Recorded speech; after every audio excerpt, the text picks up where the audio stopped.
اور پھر 11ویں شریف اور پھر پیر کا دن. پیر کے دن آقا صلی اللہ علیہ وسلم کی ولادت ہوئی، تو اس لیے اور بھی فضیلت کا دن ہے. اس لیے آپ حضرات اس دن زیادہ سے زیادہ عبادت کریں اور اللہ رب العزت کی بارگاہ میں اپنی دعاؤں کو مانگیں. بیان چل رہا تھا زکوٰۃ کا.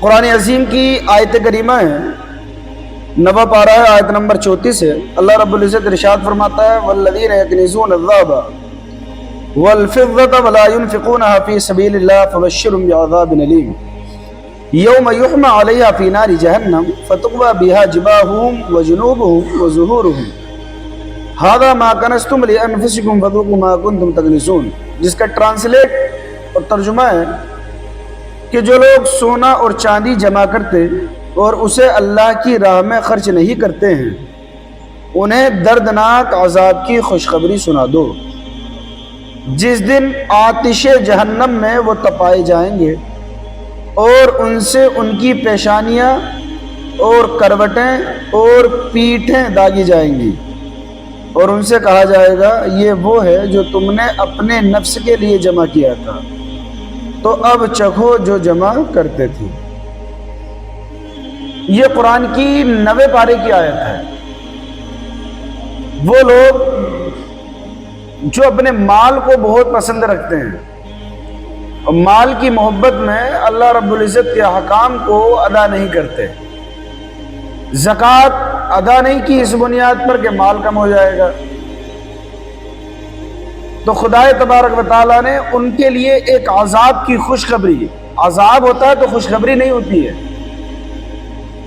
عذاب ہوتا ہے تو خوشخبری نہیں ہوتی ہے، یہ تو بہت غم کی بات ہے. لیکن اللہ رب العزت نے فرمایا انہیں عذاب کی خوشخبری سنا دو.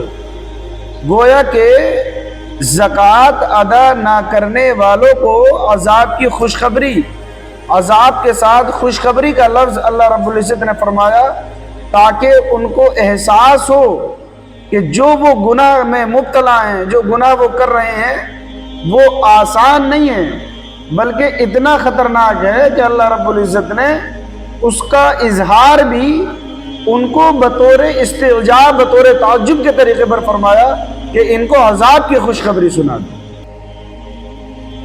اور پھر آیت میں فرمایا کہ سونا چاندی تو جمع کر لیا، بنا تو بہت لیا، سال و سال وہ رکھا بھی رہا اور زکوٰۃ ادا نہیں کی گئی، تو وہی مال جہنم کی آگ میں تپایا جائے گا. تپانا سمجھتے ہیں نا، گرم کیا جائے گا اس کو جہنم کی آگ پر. جب وہ تپ جائے گا، پوری طریقے سے گرم ہو جائے گا، تو پھر اسی مال سے عذاب دیا جائے گا اس زکوٰۃ ادا نہ کرنے والوں کو کہ اس سے ان کی پیشانیاں یہ داغی جائیں گی، کروٹیں یہ داغی جائیں گی، پیٹھ یہ داغی جائے گی. کتنا خطرناک عذاب اللہ رب العزت نے قرآن پاک میں فرمایا. حالانکہ مال دینے والا خدا ہے، اور میں نے بتایا تھا پچھلے درس میں کہ مال کے ذریعے سے انسان کی آزمائش ہوتی ہے. اللہ بندہ جس چیز کو پسند کرتا ہے نا، اللہ بندے کو اسی سے آزماتا ہے. حضرت ابراہیم کو حضرت اسماعیل سے بے انتہا محبت تھی، اللہ نے قربانی مانگی، آزمایا.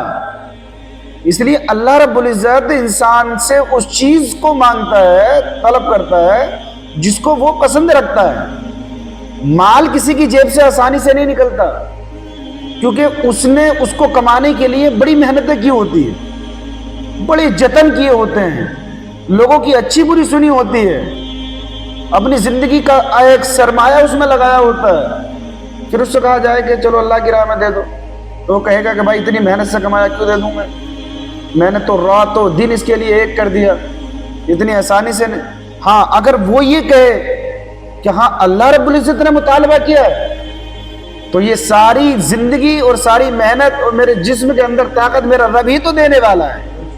اگر وہ مجھ سے مطالبہ کر رہا ہے کہ مجھے 2.5% نکالنا ہے، تو 2.5 کیا اللہ کی محبت میں 100 کا 100 نکالنے کے لیے تیار، تو وہ بندہ مومن اللہ کی بارگاہ میں کامیاب ہوتا ہے، وہ اللہ کا پسندیدہ بندہ بن جاتا ہے. جس طرح اللہ رب العزت نے حضرت ابراہیم کو آگ میں ڈالا جا رہا تھا تو حضرت ابراہیم نے آگ کی پرواہ نہیں کی کہ آگ کیا ہے، وہ آسمان سے باتیں کر رہی ہے، بڑی بھیانک جلی ہوئی ہے، یہ کچھ نہیں، بلکہ حضرت ابراہیم علیہ السلام کے ذہن میں صرف یہ تھا کہ میرا رب، کہ جس کی محبت اور جس کے دین کی تبلیغ کے لیے میں ہوں، میرا رب ہی میری حفاظت فرمائے۔ اور جب اللہ کی محبت میں اتنا سرشار ہو گئے تو خدا تبارک و تعالیٰ نے اسی آسمان سے باتیں کرنے والی آگ کو بالکل گلے گلزار بنا دی۔ اس لیے بندے کو ان باتوں سے درس لینا چاہیے، کیچ کرنا چاہیے کہ حقیقتاً کامیابی اللہ کی محبت میں کامیابی ہے، دنیا کے اندر کامیابی نہیں ہے۔ کتنے مال جمع کرنے والے چلے گئے، اولاد عیش کر رہی ہے، لیکن حقیقتاً انہوں نے اللہ کی راہ میں خرچ نہیں کیا، تو وہ ان کے لیے مرنے کے بعد کامیاب نہیں ہوتا ہے۔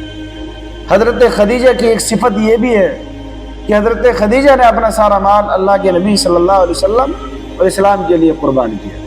حضرت ابوبکر صدیق نے اپنا مال قربان کر دیا، حضرت عمر فاروق نے قربان کر دیا، حضرت عثمان غنی نے تو بہت مرتبہ اپنے مال کو قربان کیا، یہاں تک کہ آپ کی صفت ہی سخاوت تھی، یعنی آپ کا سخی ہونا تھا۔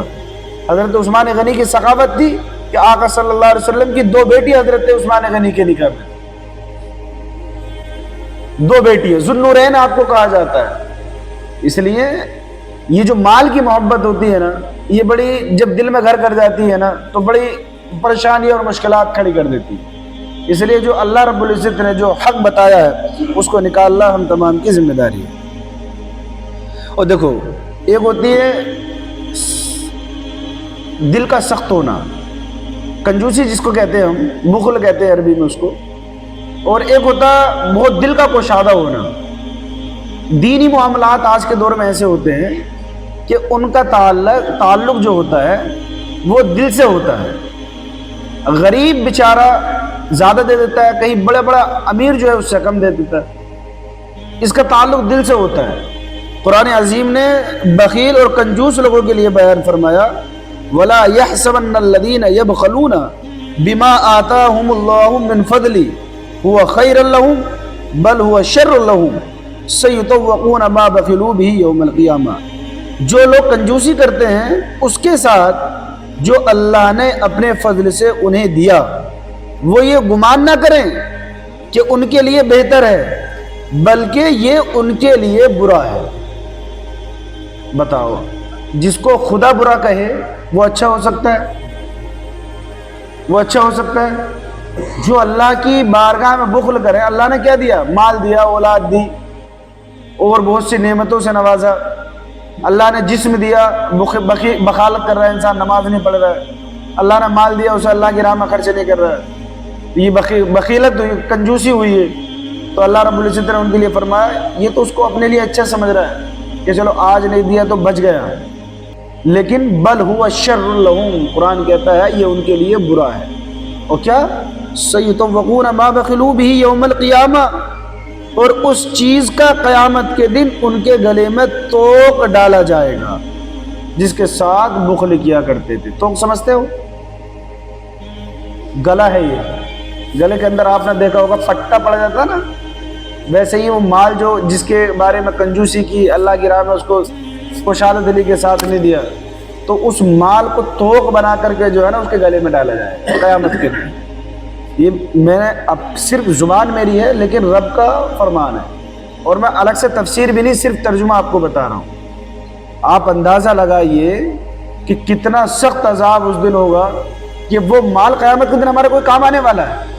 قیامت کے دن کوئی ایسے تھوڑی مارکیٹ لگی ہوئی ہوگی وہاں پہ کہ کوئی انسان سوچے کہ چلو گلے میں توق ڈال دیا جائے گا تو اسے بیچ کر کے جو ہے نیکیاں کما لوں گا، ایسا نہیں ہوگا۔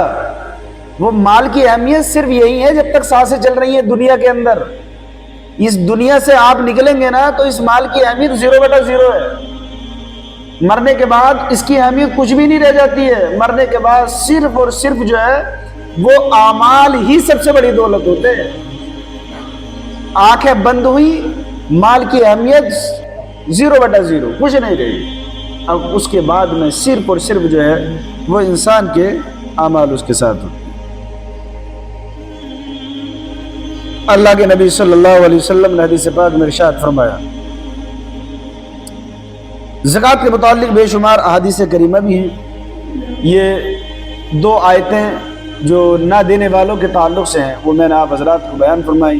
عصر کے بعد مسائل کا درس چل رہا ہے، اور یہ بھی ضروری نہیں کہ انسان اپنی وسعت سے زیادہ، یہ نہیں کہ پورا مال اللہ کی راہ میں خرچ کر دے، یہ بھی اللہ رب العزت مطالبہ نہیں فرمایا، بلکہ اپنے بیوی بچوں گھر بار ان پر بھی خرچ کیا جاتا ہے تو وہ بھی صدقہ ہوتا ہے، اس کا بھی ثواب اللہ عطا فرماتا ہے۔ لیکن ہاں کنڈیشن اگر ایسی ہے کہ زکوٰۃ فرض ہے تو پھر بالکل حساب کتاب لگا کر کے اس کو نکالنا نہایت ضروری ہے، کیونکہ یہ آپ کے مال میں آپ کا حق نہیں ہے بلکہ غریبوں کا حق ہے۔ وہ مال آپ کا مال نہیں ہے، وہ مال حقیقت میں کسی اور کا مال ہے۔ وہ جو آپ اس کے مالک ہیں 2.5% کے، وہ حقیقت آپ کا مال ہے ہی نہیں، اور اس کو نکالنا یہ ہر عقل مند کی پہچان ہے۔ اللہ تعالی ہم سب کو عمل خیر کی توفیق عطا فرمائے۔